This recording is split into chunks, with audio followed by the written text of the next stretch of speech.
On the morning of March 11th, 2026, the Ukrainian General Staff released its daily battlefield update.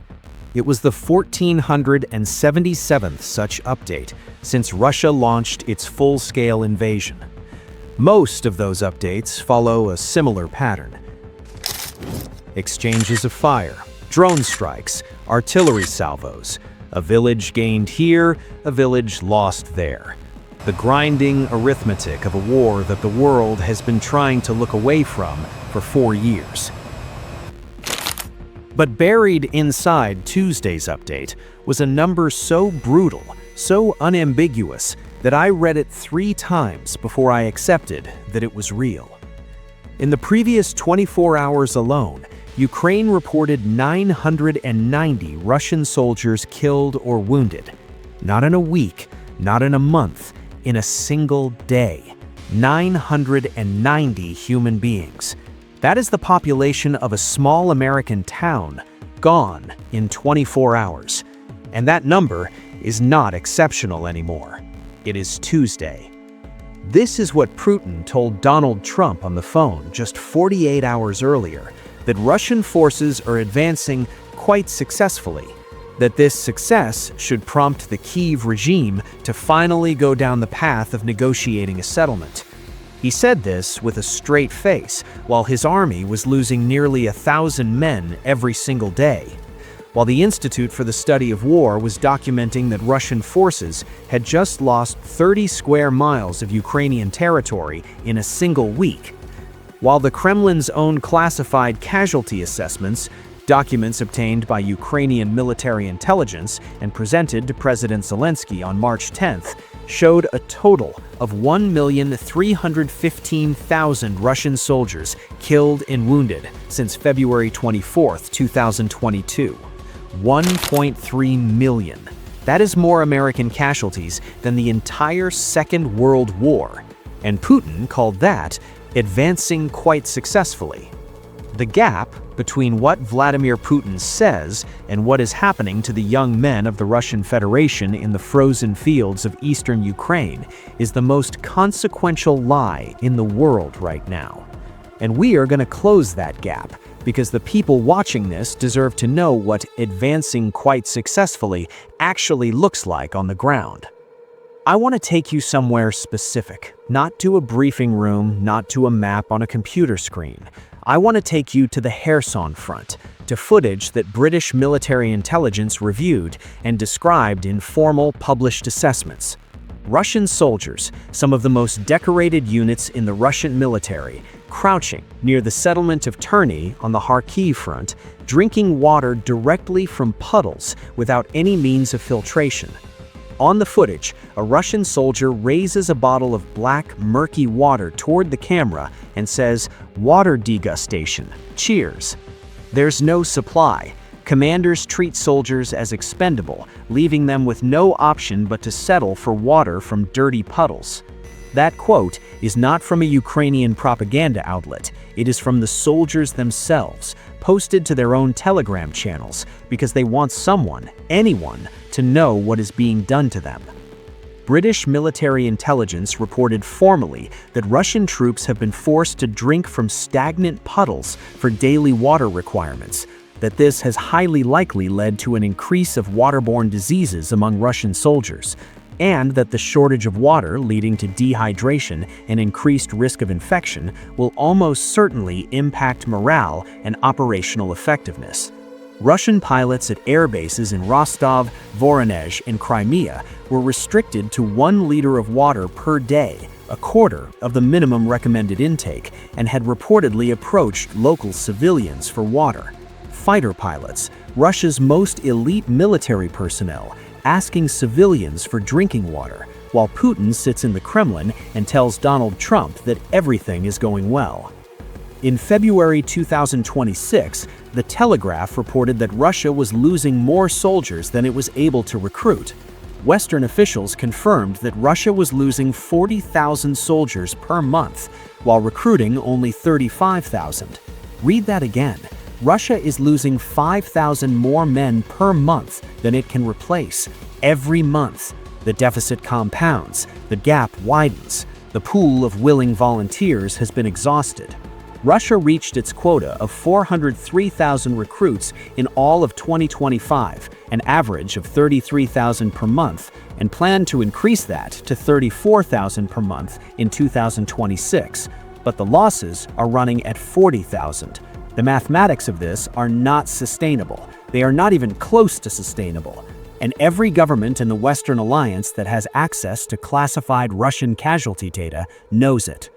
By March 3, 2026, Mediazona and BBC Russia's painstaking open-source verification project had documented by name the confirmed deaths of 200,000 Russian soldiers.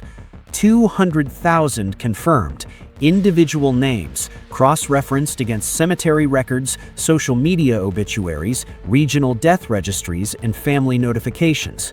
23,000 additional names were added in just the last 10 days, a jump made possible only by a leak of Russian state data. The actual death toll, Mediazona stated clearly, is likely between 45 and 65% higher than what can be confirmed through open sources, which means the real Russian death toll in this war could be approaching 350,000. 350,000 Russian soldiers killed in Ukraine since February 2022, a number that exceeds the total American casualties in the Pacific and European theaters of the Second World War.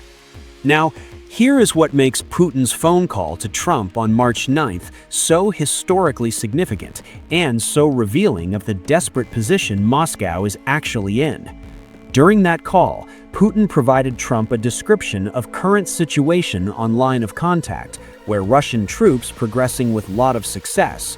Kremlin spokesman Dmitry Peskov later confirmed that Trump did not request a ceasefire from Russia during the conversation. Putin walked away from that call believing he had played the situation well, that he had projected strength, that the narrative of Russian battlefield success would do what it has always done inside Russia, reassure a domestic audience that the sacrifice is producing results and buy time while the grinding continues. What Putin did not mention to Trump, and what the ISW documented with satellite imagery and geolocated footage on the same day as that phone call, was that Ukrainian counterattacks in southern Ukraine were generating tactical, operational, and strategic effects that may disrupt Russia's spring-summer 2026 offensive plan. Russia was not advancing successfully. Russia was being forced to retreat, and the retreat was accelerating. In the 4-week period between February 10th and March 10th, 2026, Russian forces lost 57 square miles of Ukrainian territory, the area of roughly 2.5 Manhattan Islands. This came after a period of Russian advances. The reversal was sudden, dramatic, and deeply significant for the mathematics of the spring campaign that Moscow had been preparing for months.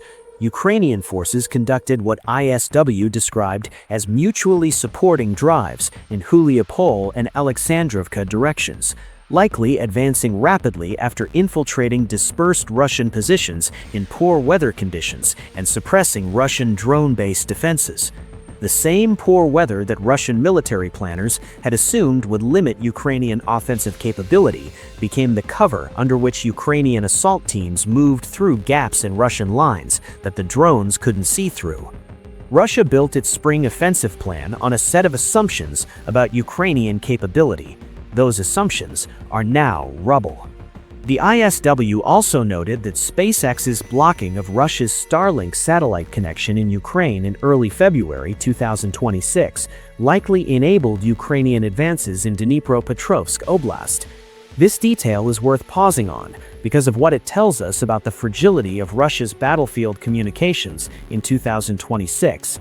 Despite spending billions on military modernization over the past decade, despite building its own satellite navigation system, despite producing its own drone programs, the Russian army in Ukraine in 2026 has become quietly dependent on commercial Western satellite internet services that it accessed through third-party suppliers and gray market channels.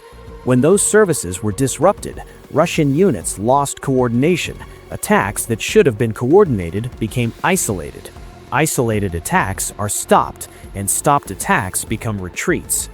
On March 10th alone, Ukrainian forces destroyed 13 tanks, 7 armored combat vehicles, 73 artillery systems, 4 multiple rocket launch systems, 2 air defense systems, 2,169 unmanned aerial vehicles, and 950 Russian personnel.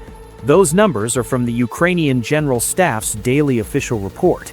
Even if you apply significant skepticism and discount them by 30 or 40%, you are still looking at a level of equipment destruction that no army on Earth can sustain indefinitely. Russia has lost 24,169 tanks and armored vehicles since February 2022. Confirmed losses documented by open-source researchers at Oryx through photographic evidence. Russia entered the war with an estimated... At the outset of this full-scale invasion, Russia had an inventory of 12,000 operational tanks. It has now lost twice that number. The replacements being fielded are T-72s and T-62s pulled from Soviet-era storage facilities, refurbished with 1980s electronics and sent to the front because there is nothing else available. And those tanks are being destroyed by Ukrainian FPV drones, costing a few $100s each. The economics of this war are not working in Russia's favor. Here is a story that does not appear in any Kremlin briefing. A story from the front lines near Veliky Borluk in Kharkiv Oblast in early March of 2026. Russian troops reported filling used plastic water bottles with dirty puddle water and drinking it due to a complete breakdown in supply lines. In a grim aside, Russian troops in another sector expressed envy toward a fellow soldier who lost his foot in combat, seeing it as a rare chance to return home alive and qualify for financial compensation. Read that last sentence one more time. Russian soldiers are envying a man who lost his foot because losing a limb is the best exit available to them, because the alternative, staying on the front line, has a mortality rate that their commanders will not tell them, but that they can calculate for themselves by looking at how few men remain from the unit that arrived at their position 3 months ago. Russia also shifted tactics several months ago, from large mechanized assaults that resulted in huge losses of personnel and equipment to infiltration tactics using several teams of 2 soldiers to establish bridgeheads before reinforcements arrive. The tactical shift tells its own story. You do not abandon massed armor attacks because they are working. You abandon them because they are producing photographs of burning tank graveyards that even Russian state television cannot hide. The new tactic, pairs of soldiers probing forward through forests, is tactically more survivable than driving a tank across an open field into Ukrainian anti-tank drone coverage. But it is also dramatically slower. And slower means the spring campaign, the massive territorial push that Moscow has been preparing and publicly advertising, cannot achieve its objectives before the ground dries and Ukrainian forces reconsolidate. On March 10th, President Zelensky met with the new head of military intelligence, Oleg Ivaschenko, and announced that Ukraine had obtained the Kremlin's own classified casualty assessments, estimating 1,315,000 Russian soldiers killed and wounded. We have reason to believe these figures are understated, Zelensky added. Understated. The Kremlin's own internal accounting of its own losses, presented to its own leadership, understates the damage, because the real numbers are so catastrophic that even in a classified document that only Putin and his inner circle will ever read, the truth is being softened. That is not the behavior of a government that is advancing successfully. That is the behavior of a government managing an unfolding catastrophe it does not know how to stop. There is a scene I think about often when I consider what this war has become. A scene that no military analyst would put in a briefing, and no politician would reference in a speech, because it does not fit the language of strategy and objectives and lines of contact. A Russian soldier, somewhere in the mud near the Oskil River, holding a piece of paper up to a Ukrainian drone hovering above him. The paper says, "We surrender." The drone descends. A speaker broadcasts instructions in Russian. The soldier lays down his weapon, walks toward the tree line, becomes a prisoner of war, alive. And 3 kilometers away, his battalion commander reports to regimental headquarters that the position is held, that the advance continues, that Russian forces are progressing with lot of success. Russia controls approximately 20% of Ukraine's territory as of this week. That has not changed significantly in months. The front line, as one German academic told Al Jazeera, froze like during World War I. Russia spent 1,477 days and 1.3 million casualties, capturing 20% of a country it said it would take in 72 hours. It is spending 40,000 lives per month to hold that 20% against a force it outnumbers by more than 2 to 1. And on March 9, 2026, its leader picked up the phone and told the President of the United States that everything was going well. History has a way of being brutally honest about moments like this.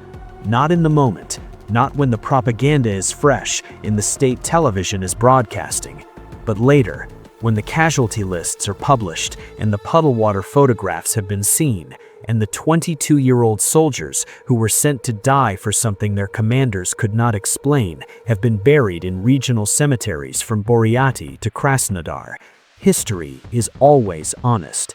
And what history will say about what is happening to Russian troops in Ukraine right now is not what Vladimir Putin told Donald Trump. Putin is being forced to retreat, not just on the map, not just in the territory numbers that ISW publishes every week. He is being forced to retreat from the reality of what this war has cost into a fiction that grows less sustainable with every soldier who raises a piece of paper above a trench and begs a Ukrainian drone for the mercy his own commanders will not give him. So tell us, do you believe the sheer weight of Russian losses will finally force Putin toward a genuine ceasefire? Or will he keep spending his country's young men until there are none left willing to go? Leave your answer in the comments below. This channel covers every front of this war with the depth and the human truth that the numbers alone cannot tell. Subscribe, because the story of what comes next on this front is already being written in the mud, and we will be here when it surfaces. Thank you for watching.